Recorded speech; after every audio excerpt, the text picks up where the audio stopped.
Então, queridos irmãos, graça e paz, sejam todos bem-vindos. Estamos numa semana de oração muito maravilhosa, mas eu quero compartilhar com vocês uma bênção da semana de oração dos casais. Tinha um casal que está no meu caderno há muito tempo e recebi ontem uma notícia maravilhosa que eles estavam numa turbulência bem forte, chegaram a se separar mesmo, mas glória a Deus, se reconciliaram. Deus seja louvado por isso e que possamos receber mais notícias, mais notícias boas de reconciliação, de cura e libertação dos casais. Amém? E Amém. continuando a nossa semana de oração, lendo o livro Santificação, hoje é o 4º dia da nossa semana de oração. E o tema é a fornalha ardente, baseado no capítulo 2 do livro de Daniel, que está na Bíblia. Então, ela fala que o rei Nabucodonosor, ele teve um sonho. O rei Nabucodonosor era o rei de Babilônia, que tinha invadido, né, Jerusalém, pego os cativos de lá e levados para a Babilônia. E no meio deles estavam os jovens Daniel, né, e seus 3 amigos hebreus, tá?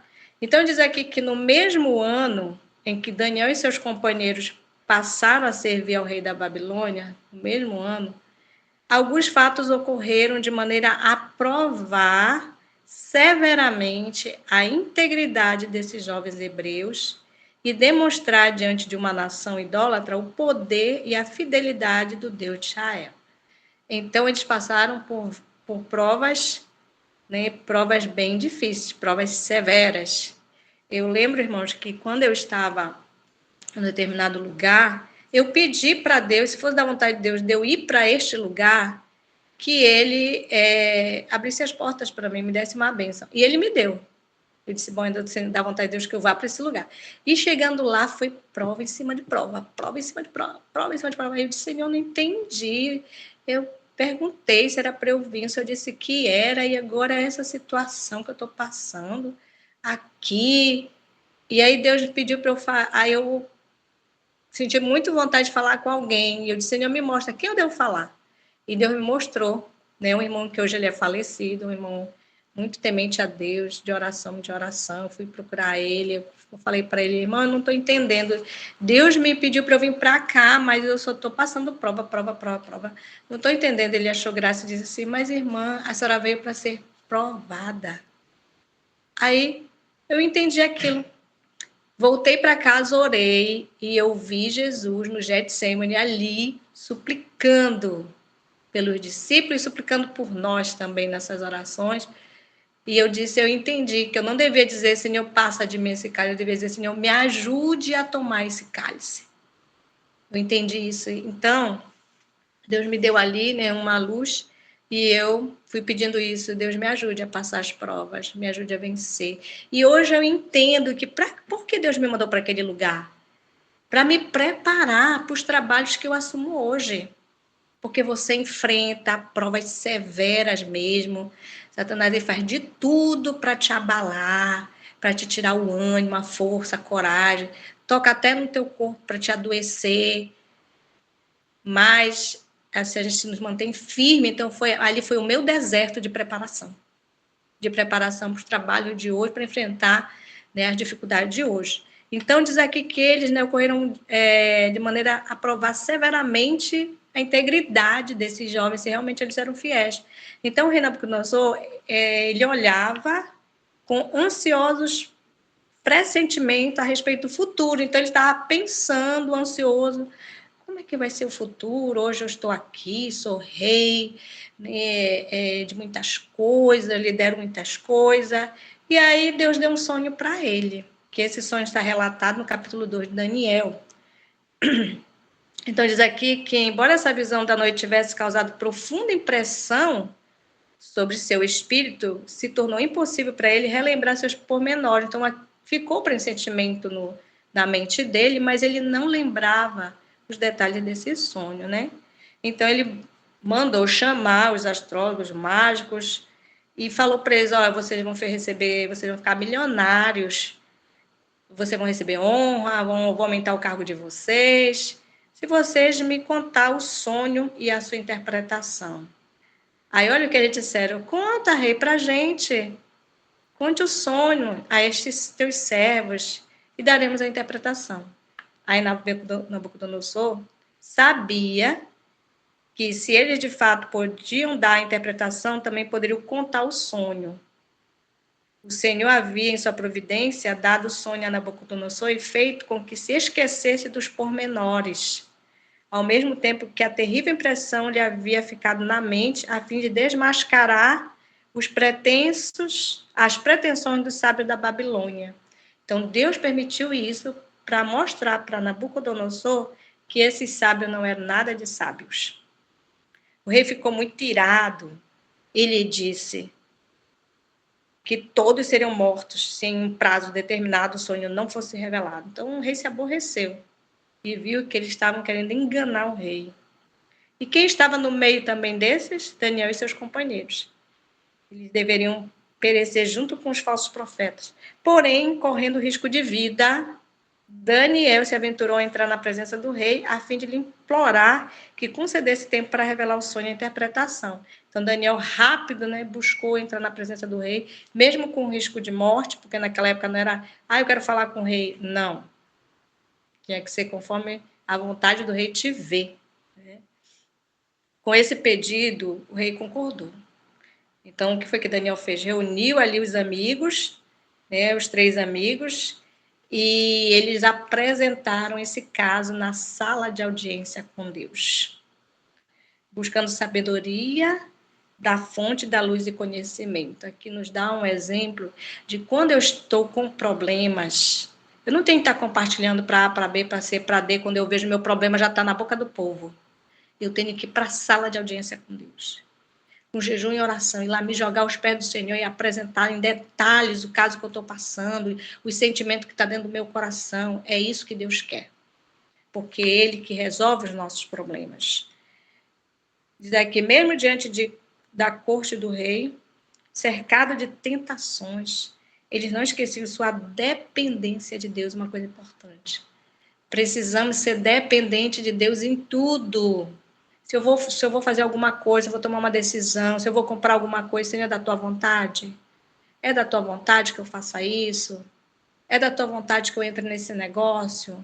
Senhor, é da tua vontade? Então, nós precisamos ser dependentes. É tão bom de ser dependente, a gente economiza tempo, a gente economiza dinheiro. Quantos já se envolveram em negócio e não deu certo sem perguntar para Deus? Eu lembro uma experiência tão pequenininha, até insignificante, que eu estava muito correndo, organizando as coisas, ia participar de uma conferência, e eu queria comprar uma roupa para mim, eu não tive tempo de fazer isso. E aí, nas vésperas, eu disse, Senhor, me ajuda a comprar minha roupa, eu não quero estar de loja em loja procurando, eu quero logo bater o olho e ter a roupa perfeita, no meu tamanho, sem eu precisar mexer aqui, mexer ali. E o Espírito Santo vai me guiando, cheguei no local, entro nessa loja. Quando eu vi, já olhei a blusa, vesti perfeita, na norma, tudo direitinho, a saia também na norma, tudo direitinho. E bonito. Saí de lá em questão de segundo e resolvi o problema. Olha que maravilha. É isso que Deus quer. Completa dependência, até nos mínimos detalhes. Então, eles eram inabaláveis quanto à consciência que tinham de que sua providência os havia colocado onde estavam, de que estavam fazendo o seu trabalho, enfrentando as exigências da verdade e do dever. Tinham confiança em Deus. Haviam se voltado para Ele em busca de força, quando em perplexidade e perigo, e o Senhor lhes fora um auxílio sempre presente. Então, eles confiavam em Deus porque eles viam a maravilha de Deus na vida deles, de já ter feito uma ação por eles de libertação. Então, eles confiavam.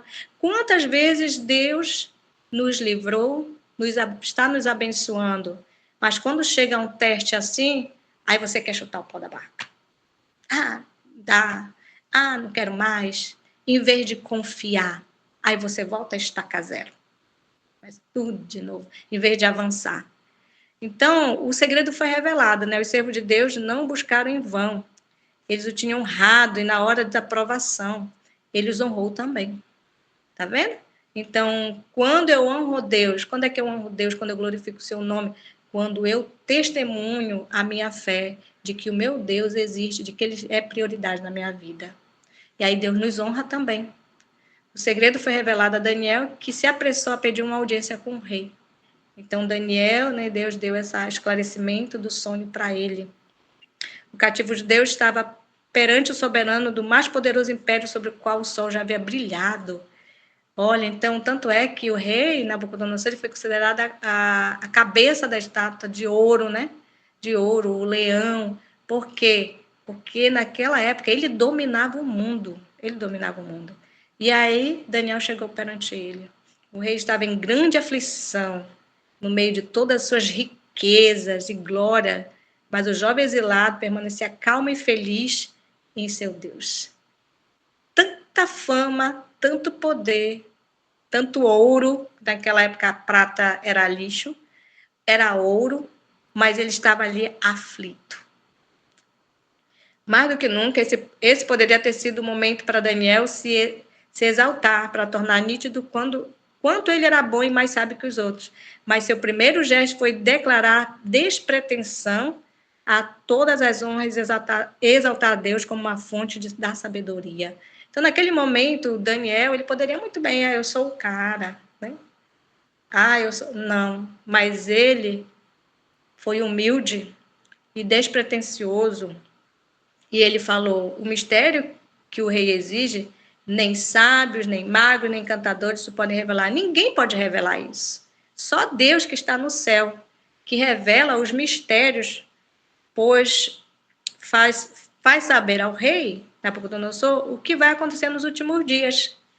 Então, ele exaltou o nome de Deus ali, dizendo, não, só Deus pode, Deus Todo-Poderoso pode te revelar. E o rei escutou solenemente, com atenção, enquanto era reproduzido cada pormenor do sonho. Então, Daniel, ele detalhou o sonho de Nabucodonosor.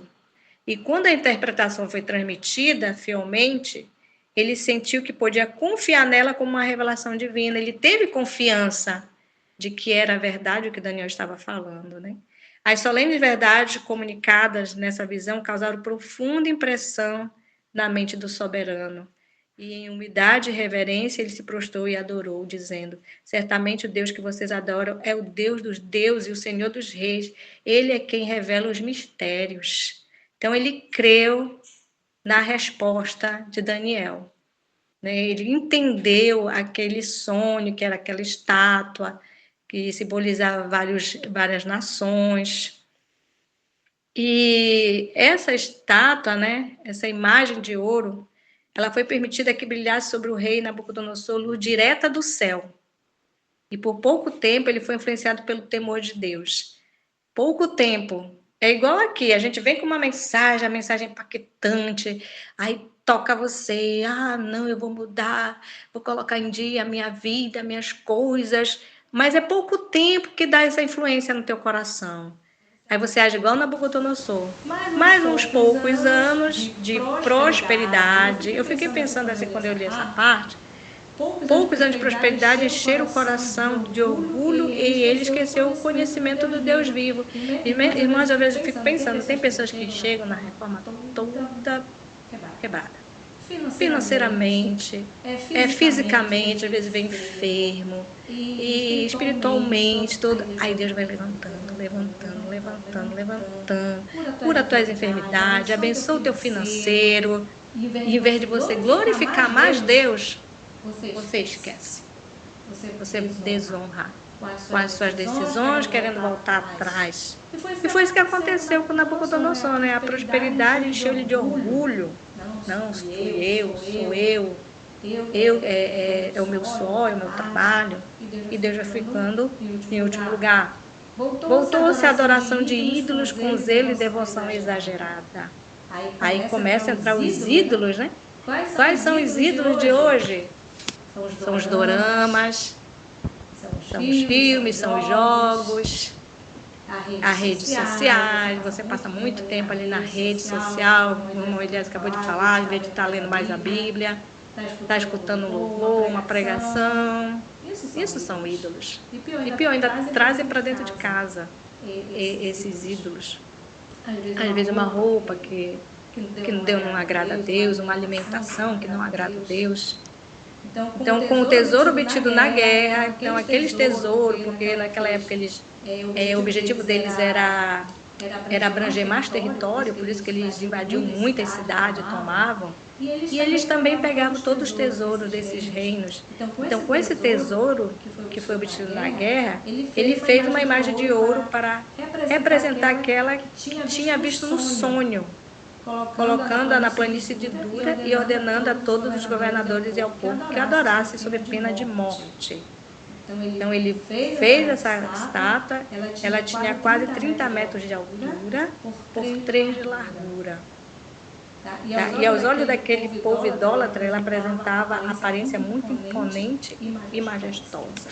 Então ele mandou construir essa estátua nesse lugar e falou: vocês vão ter que adorar. Quem não adorar vai morrer. Esse foi o decreto. E lembrou do decreto que vamos enfrentar futuramente, quem estiver vivo, né? E vai ser assim mesmo. Ou você obedece ou você morre. Foi feita uma proclamação convocando todos os oficiais do reino a fim de que se reunissem para a dedicação dessa imagem. E ao som dos instrumentos musicais se prostrassem e o adorassem. E se alguém deixasse de adorar, eles teriam que ser lançados na fornalha de fogo ardente. Essa fornalha, irmãos, ela queimava-se em altos graus Celsius. Lembrei aqui de uma experiência de um casal que resolveu passar sua lua de mel visitando um vulcão na Irlanda. Era um vulcão que não era lava, né? Era água, assim. E esse vulcão entrou em erupção, assim, momentaneamente, mas só ele não expeliu lava, água, nada. Mas a quentura matou muita gente. Esse casal sobreviveu, passou por várias cirurgias para contar, né, essa experiência. Então, só a quentura saía a pele assim, deles.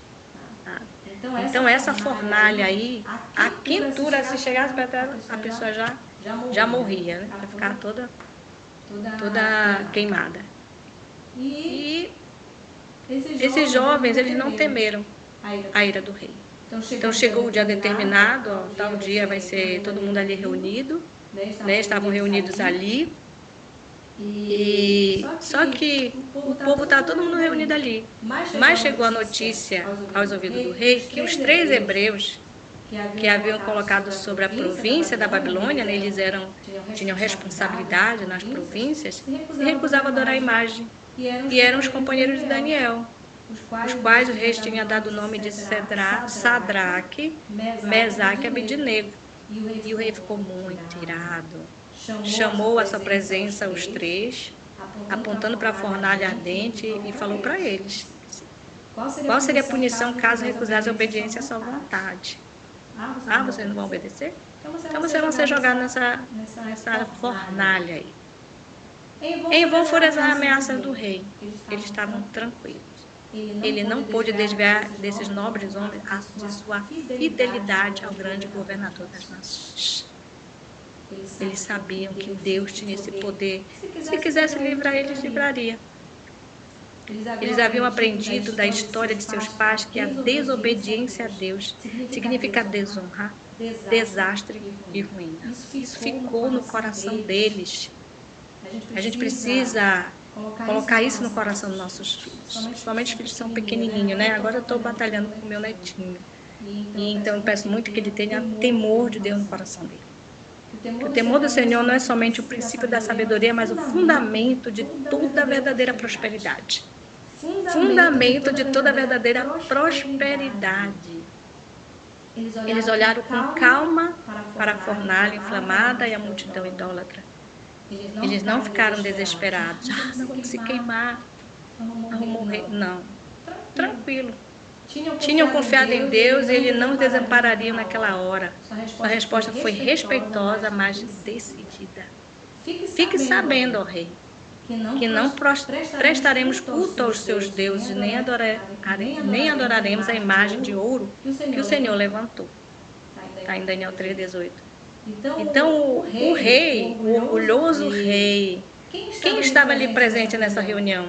Os auxiliares do governo, só pessoas importantes além do povão, os auxiliares do governo e pelo exército que conquistava as nações. O exército dele estava todo ali. Todos estavam ali para aplaudi-lo, como tendo a sabedoria e o poder dos deuses. No meio dessa imponente exibição, os 3 jovens hebreus permaneceram firmes em sua recusa quanto a obedecer ao decreto do rei. Haviam sido obedientes às leis da Babilônia, aqueles que não entravam em conflito com as ordens de Deus, mas não se desviariam um fio de cabelo do dever para com seu Criador. Então, até então, eles estavam obedientes, porque não, essas leis que eles obedeceram não estavam influenciando na fé deles. Mas da feita que influenciou eles... Não, espera aí, essa ordem, infelizmente, nós não podemos acatar. Foram firmes. Eu fico pensando, coisas pequenininhas, você desiste. Um emprego. Não, eu preciso trabalhar no sábado, como é que eu vou sustentar minha família, vou pagar meu aluguel? Falta de confiança, falta de fé. Aí prefere largar seus princípios por um momento. Aí você pode pensar assim, mas fulano está trabalhando no sábado, está bem financeiramente. Claro, ele está fazendo a vontade do inimigo, tu acha que o inimigo vai tirar essas bênçãos dele? Vai não, vai ajudar. Ele vai estar pensando que aquele tema não é de Deus. Não é de Deus. Mas o que adianta, né? Ganhar, mas perder sua alma, perder sua família? Então o negócio é sério. Então a ira do rei não conheceu o limite, ele ficou muito irado, com ódio. No próprio auge de seu poder e glória, será se desafiado pelos representantes de uma etnia desprezada e cativa. Era um insulto que seu espírito orgulhoso não podia suportar. Então ele ficou indignado. Como é que vocês 3, esses homenzinhos aí cativos, vem falar, sejam audaciosos falar isso para mim? Aí ele ficou com muita raiva. Então, dentro da fornalha ardente sido aquecida 7 vezes mais do que antes, nela foram lançados os 3 exilados hebreus. Tão impetuosas eram as chamas que os homens que os lançaram morreram queimados. Então, quando eles jogaram eles no fogo, só aquela quentura matou os soldados que jogaram ele na fornalha. A ira do Nabucodonosor era tão grande que ele mandou aquecer a fornalha 7 vezes mais. De repente, o que foi que aconteceu? O semblante do rei empalideceu de horror. Foi instantâneo. Seus olhos fixados nas chamas ardentes, se voltando para o conselheiro, disse: não eram 3 os homens que amarramos e jogamos no fogo? A resposta foi: a verdade, ó rei. Então o rei exclamou: eu, porém, estou vendo 4 homens soltos andando no meio do fogo. Não sofreram nenhum dano. O aspecto do quarto é semelhante a um filho dos deuses. Então Deus permitiu, o rei ver que tinha uma pessoa diferente ali no meio dos hebreus. Quando Cristo se manifesta aos filhos dos homens, um poder invisível fala ao seu coração. Foi isso que aconteceu com Nabucodonosor. Ele reconheceu isso. Eles sentem que estão na presença do infinito, perante sua majestade. Tremem os reis e nobres e reconhecem que o Deus vivo está acima de todo poder terreno. Então, Jesus deu esse discernimento para Nabucodonosor reconhecer quem estava ali. Com sentimento de remorso e vergonha, o rei exclamou: servos de Deus Altíssimo, venham para fora. Então, imediatamente ele pediu para eles saírem, e eles obedeceram, se apresentando ilesos perante aquela vasta multidão, não tendo nem mesmo o cheiro de fogo sobre as suas vestes. Esse milagre operou uma admirável mudança na mente do povo. Então, aqueles 3 passaram por esse momento difícil de prova, que eles poderiam ter. Mas eles estavam confiantes de que Deus ia operar ali um milagre. E eles não ficaram desassossegados, com medo, não. A grande imagem de ouro levantada com tanta pompa foi esquecida. O rei publicou um decreto pelo qual qualquer pessoa que falasse contra o Deus desses homens seria morta, porque não há outro Deus que possa livrar como este. Então causou grande pressão no coração de Nabucodonosor. firme, integridade e vida santificada. Esses 3 hebreus possuem genuína santificação. Nós estamos trabalhando isso com a leitura desse livro. Santificação. Primeiro nós vimos aqui na experiência deles, de Daniel, que eles deixaram o eu de lado.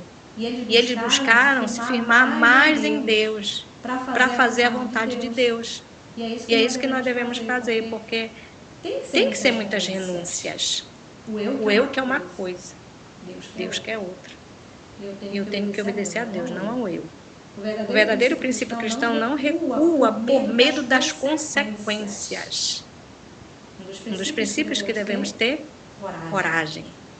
Não pergunta o que pensará de mim o povo se eu agir assim. Ou quanto afetará meus planos se eu fizer aquilo. Com o mais intenso anseio, os filhos de Deus desejam conhecer a vontade de Deus para que suas obras o glorifiquem. Essa é a nossa preocupação. Senhor, será que essa roupa eu vou te glorificar? Será que essa decisão eu vou te glorificar? Então, esse deve ser o foco nosso. É glorificar Deus em tudo que decidimos, falamos, pensamos, comemos, vestimos, andamos, vemos, olhamos, ouvimos. O Senhor tomou grandes providências para que o coração e a vida de todos os seus seguidores possam ser controlados pela graça divina e sejam como luzes acesas e brilhantes no mundo. Deus deu essas provisões para nós. Precisamos usá-la na nossa vida. Esses fiéis hebreus possuíam grande habilidade natural. Haviam desfrutado da mais elevada cultura intelectual e ocupavam uma posição de honra, mas tudo isso não os levou a se esquecerem de Deus. Quantos Deus abençoa? Você vem aqui, eu quero um emprego, me dá um emprego. Vamos orar, estou precisando de um emprego, a gente ora. Deus te abençoa no emprego, mas em vez de você glorificar Deus, você desonra Deus. Em vez da bênção, uma continuar sendo uma bênção, é uma maldição. Que em vez de você se apegar mais em Deus, você se afasta. Vai se afastando, meu trabalho, aconteceu isso aqui. Muitos. De chegar ao ponto de dizer assim, não, eu preciso dar um tempo, Deus abençoou no trabalho, abençoou na prosperidade, mas em vez de glorificar Deus e ficar mais próximo dele, foram se saindo. Nem frequento mais online. Entenderam? Então aqui com eles foi diferente, eles cresceram muito materialmente, né? E eles tinham obrigações muito importantes no reino. Mas isso não subiu a cabeça deles. Não esqueceram de Deus. Suas faculdades se renderam à santificadora influência da regra divina. Por sua firme integridade, ampliaram o alcance dos louvores, aquele que os chamou das trevas para sua maravilhosa luz. Em seu admirável livramento foram exibidos perante aquela vasta multidão o poder e a majestade de Deus. O próprio Jesus se colocou ao lado dele na fornalha ardente. E pela glória de sua presença convenceu o orgulhoso rei de Babilônia de que não podia ser outro senão o Filho de Deus. A luz do céu havia estado irradiado de Daniel e seus companheiros até que seus colegas compreenderam a fé que lhes enobrecia a vida e embelezava o caráter. Então, essa situação foi de grande valia para despertar o povo e até o próprio rei.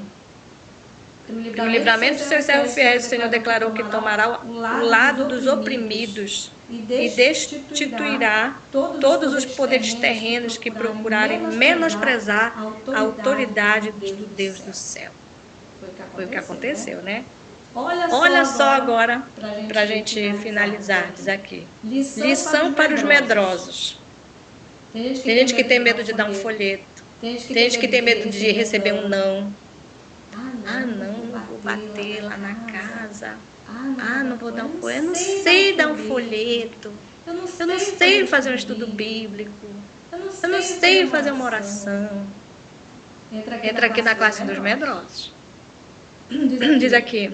Que lição é dada aqui para os medrosos? Medrosos, vacilantes e covardes na causa de Deus. Que encorajamento para aqueles que não se desviarão do dever por ameaças ou perigo. Já pensou você ter medo de receber um não?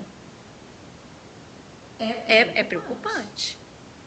Esses indivíduos fiéis e inabaláveis exemplificam a santidade, a santificação, ao passo que nem pensem que nem pensam em requerer para si a honra. A soma de bens que poderão ser praticados por devotos cristãos, embora comparativamente obscuros, não poderá ser avaliada sem que os registros da vida sejam revelados quando se iniciar os juízos lhe forem abertos. Cristo identifica seu interesse com os dessa classe e não se envergonha de chamá-los de seus irmãos. Deveria haver centenas onde agora existe um entre nós, tão intimamente aliados a Deus, a vida em tal conformidade com a vontade dele, que fossem luzes brilhantes e resplandecentes, inteiramente santificados nos aspectos físico, moral e espiritual. Então Deus deseja isso, que há centenas desses corajosos, onde apenas há só um, onde apenas há só um. Ainda consegue conflito entre os filhos da luz e os filhos das trevas.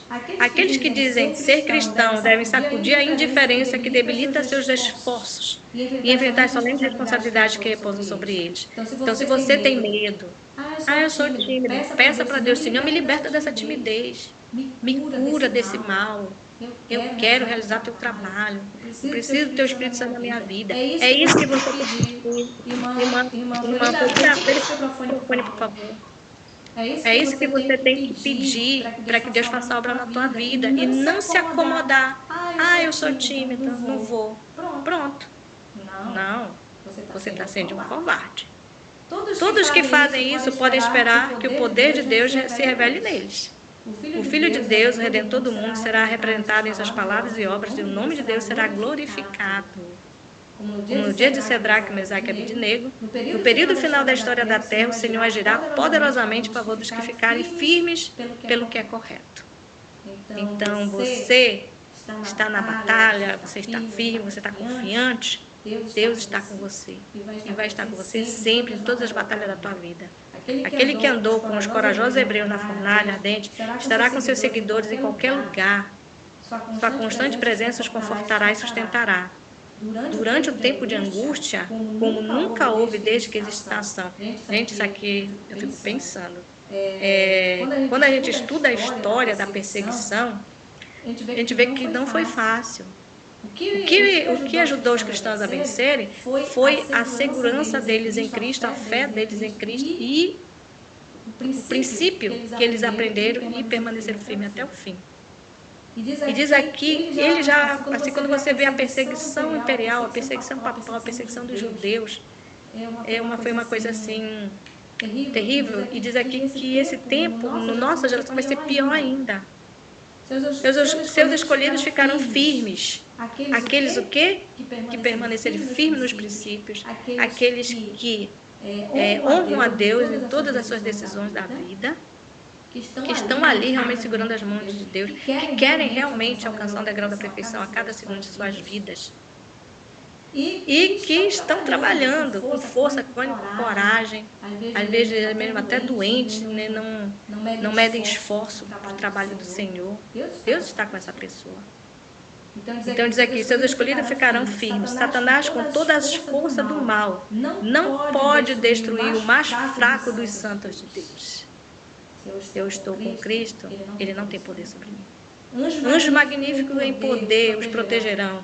Em favor deles, Jeová se revelará como Deus dos deuses, capaz de salvar perfeitamente os que puserem nele sua confiança.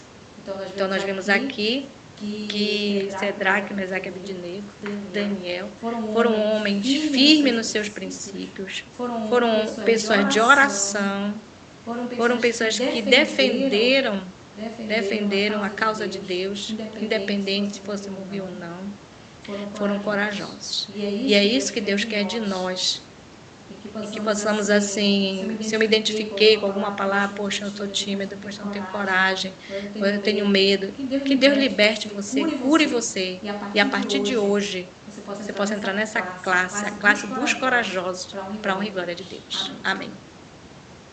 Amém.